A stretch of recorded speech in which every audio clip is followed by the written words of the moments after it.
Hello, everybody. Welcome to Haiku Talk. I'm your host, Ben Ga, your friendly neighborhood haiku poet. And today we're going to be taking a look at a poem from David McKee from the latest issue of Bones. And that poem is called Moonlight. It's a one-liner. So this is going to be fun. So sit back, grab yourself a tasty beverage. And let's haiku.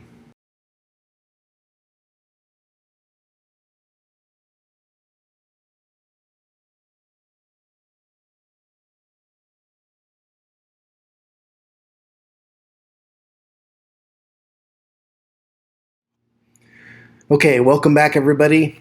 Like I said, we have a one-line haiku from the latest issue of Bones. That would be issue 23, the April 2022 issue. And the poem is a one-liner. And one-liners they're fun, and they're really engaging and intriguing when they're done right. And this one is also a challenge to read because of where you want to place the emphasis on certain lines and certain words and how things get grouped together. We'll kind of break this down as we go through it in a little bit. But for the moment, let me just try and read it for you the best I can. I've been trying to figure out the best way to read it, so here goes. Moonlight, changing the river, forever changing. Moonlight, changing the river, forever changing. Interesting. I like it. Keep reading it over and over, getting lost in the swirl of the words, all the changing, everything that's changing here. So it doesn't really follow kind of a fragment and phrase formality here, or format.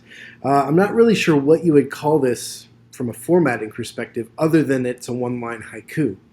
And so I'm just going to kind of break this down in segments, and we'll see kind of how it works from there. So first, like all poems, might start with the first word or first line. This one, I get stopped on the first word.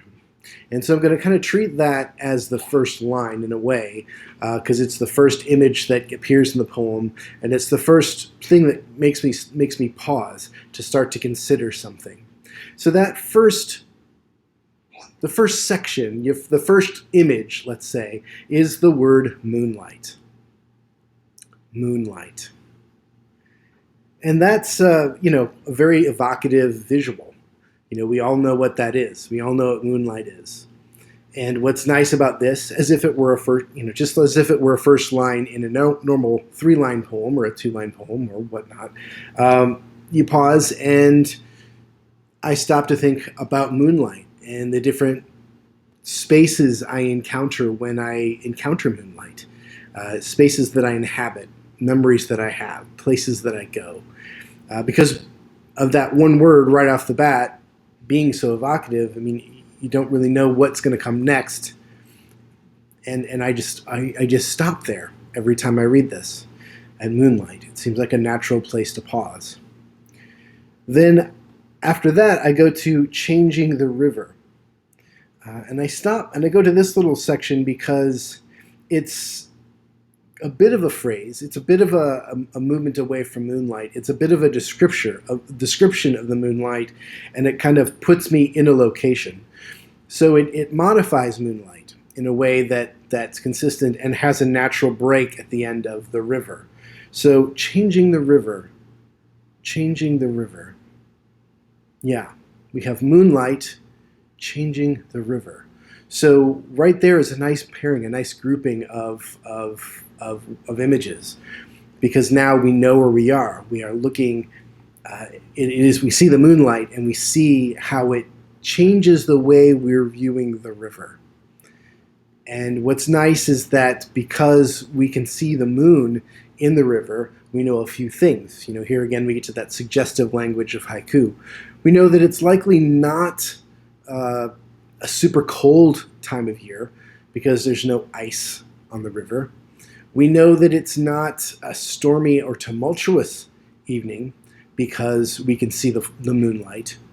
And so we know that this evening is calm. I guess it also could be pre-dawn as well. I just think my mind goes when I think of moonlight as the first word. I go to an evening time rather than a pre-dawn time. But certainly, to each their own when it comes to the setting of this piece. But moonlight, changing the river.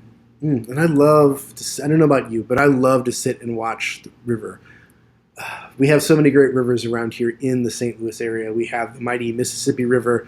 We have the Illinois River that runs into it here not too far north of the city. And we also have the muddy Missouri River that joins the Mississippi. So we have some big confluences here near where I live, and some really good spots where you can go and watch these giant rivers do their thing. And they're just fascinating. I love it. And so I am, as a reader, I'm very much delighted at this point, getting to kind of the middle of the poem. I've got the moonlight, and I've got the way it changes the river for me, the way that the moon plays with the river, rolling its way down. And that's wonderful. And then we go to the third little section, which is the last two words are forever changing. Forever changing.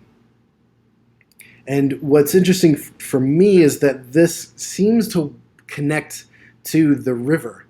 So I see a bigger phrasing here of the river forever changing. So you have moonlight changing the river, and then you have the river forever changing. And so the river, in a sense, kind of acts as a middle pivot, even though we also have moonlight as a fragment.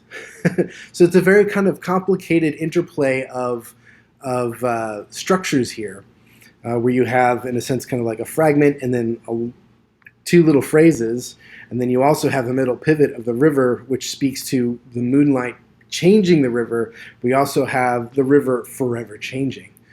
And so in a poem that has a bunch of things that change, the way that this poem, this one-line poem, kind of pivots and meanders and changes itself, changes its points of view a couple times, changes direction, all in that one line, as that one diagonal line, which kind of rolls like a river, is just playful and fun and energetic, and just a real delight to read and a real delight for the senses.